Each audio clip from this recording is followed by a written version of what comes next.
સત્યની સાથે જનતાનો અવાજ।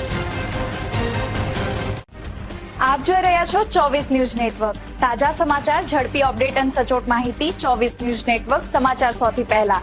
પાટણ એલસીબીની મોટી કાર્યવાહી। ઝાંસકા ગામની સીમમાંથી ડુપ્લિકેટ વિદેશી દારૂ બનાવતી ફેક્ટરી ઝડપાઈ। પાટણ જિલ્લા સ્થાનિક ગુના શાખાએ હારીજ તાલુકાના ઝાંસકા ગામની સીમમાં મોટી કાર્યવાહી કરીને જાણીતી બ્રાન્ડના નામે ડુપ્લિકેટ વિદેશી દારૂ બનાવતી ફેક્ટરીનો પર્દાફાશ કર્યો છે। પોલીસે સ્થળ પરથી 3 આરોપીઓને ઝડપી પડ્યા છે, જ્યારે એક આરોપીને વોન્ટેડ જાહેર કરી તેની શોધખોળ શરૂ કરી છે। મળતી માહિતી મુજબ આગામી રથયાત્રા નિમિત્તે જિલ્લામાં યોજાયેલી કોમ્બિંગ નાઇટ દરમિયાન એલસીબીને ચોક્કસ બાતમી મળી હતી કે હારીજ તાલુકાના ઝાંસકા ગામની અરીઠાવાળા આટા તરીકે ઓળખાતી સીમમાં આવેલા એક ખેતરની ઓરડીમાં નકલી વિદેશી દારૂ બનાવવાનો ગેરકાયદેસર ધંધો ચાલી રહ્યો છે।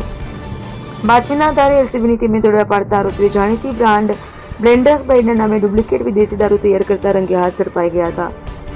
પોલીસે સ્થળ પરથી 750 mlની આશરે 60 સીલબંધ બોટલો પર લગાવવાના સ્ટીકર, રોલ, સીલિંગ માટેની સામગ્રી, આશરે 700 ખાલી કાચની બોટલો, 700 જેટલા ઢાંકણ તેમજ 3 મોબાઈલ ફોન સહિત કુલ 77,100નો મુદ્દામાલ કબજે કર્યો છે।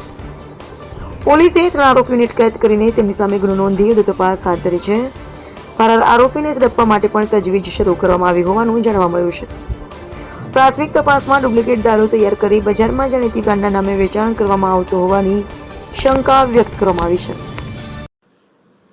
આગામી રથયાત્રાને અનુસંધાને પાટણ જિલ્લામાં જે ગેરકાયદેસર પ્રવૃત્તિ છે એને અટકાવવા માટે અને લો એન્ડ ઓર્ડરને કંટ્રોલમાં રાખવા માટે respected Banaskantha range IG Parikshita Rathod સાહેબ, રિસ્પેક્ટેડ જિલ્લા પોલીસ અધિક્ષક વી કે નાઈ સાહેબના સીધા માર્ગદર્શન અને સૂચના અનુસાર ગઈકાલે પાટણ જિલ્લામાં એક કોમ્બિંગ નાઇટનું આયોજન કરવામાં આવેલું હતું।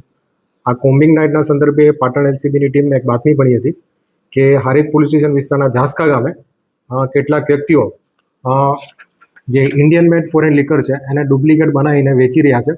જેના આધારે એલસીબીની ટીમે ત્યાં ઝાંસકા ગામે રેડ કરતા ત્યાં એલસીબીની ટીમને જે બ્લેન્ડર્સ પ્રાઇડ કંપનીની કેટલીક ખાલી બોટલો, કેટલુંક ઇન્ડિયન મેડ ફોરેન લિકર અને આ જે બ્લેન્ડર્સ પ્રાઇડ કંપનીની ઇન્ડિયન મેડ ફોરેન લિકર છે એને બનાવવા માટે જે જરૂરી સ્ટીકર્સ છે એવું થઈને કુલ 77,100 રૂપિયાનો મુદ્દામાલ એલસીબીની ટીમે ત્યાં સીઝ કર્યું હતું। સ્થળ ઉપર જ એલસીબીની ટીમને જે આ કામના આરોપી છે એવા ભરતસિંહ રાઠોડ, ચાપરાજભાઈ કાઠી અને કુંવરસિંહ ઝાલા આ ત્રણેયને પકડવામાં સફળતા મળી હતી। આ જે વ્યક્તિઓ છે એની એમોની વાત કરીએ તો આ વ્યક્તિઓ પાસે કુલ 700 નંગ બ્લેન્ડર્સ પ્રાઇડ કંપનીની જે ઇન્ડિયન મેડ ફોરેન લિકરની ખાલી બોટલો મળી હતી।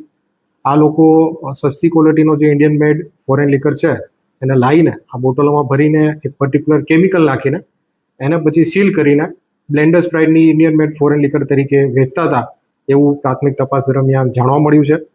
અને જે શિવરાજ મારવાડી છે જે આ જે કોન્સ્પિરસીનો મુખ્ય સૂત્રધાર છે, રહેવાસી જોધપુર રાજસ્થાન, એને હાલ પકડવાનો બાકી છે। તો આ રીતે એલસીબીની ટીમને જે ગેરકાયદેસર રીતે ઇન્ડિયન મેડ ફોરેન લિકરની એક નાની ફેક્ટરી ચાલતી હતી એને પકડવામાં સફળતા મળી છે।